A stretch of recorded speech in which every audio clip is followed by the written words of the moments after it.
Jess clutched her 3-year-old daughter, Claire, close to her chest as they rushed through the bustling airport. Her hands trembled as she double-checked the wrinkled boarding pass. Seat 4A. That couldn't be right. She had booked the cheapest economy seat, scraping together every last dollar from her 2 waitressing jobs. The exhaustion from sleepless nights and constant struggle dulled her senses as she finally reached the plush first-class cabin. Wide leather seats, elegant passengers sipping champagne. This was not her world, but the seat number matched. Unsure, she slid into 4A, placing Claire on her lap, trying to appear invisible. Just as she exhaled, a sharply dressed flight attendant approached her, polite smile masking irritation. "Ma'am, I believe there's been a mistake." Jess's face burned with embarrassment.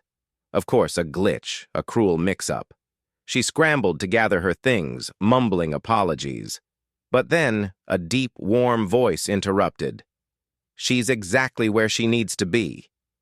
Jess turned to see the man in 4-bar striking figure in a crisp navy suit. His green eyes held a kindness she hadn't seen in years. "It has been a mistake," Jess stammered, avoiding his gaze. "No mistake," he said, offering a small smile. "Let her stay." The flight attendant hesitated. "Sir, this? I paid for the seat. I want her here." Jess gaped at him. "But why?" "Because you need this," he said simply. The attendant perched her lips but relented, walking away. Jess sat stiffly, her heart racing. "Why are you doing this?" she whispered, unsure whether to feel grateful or suspicious.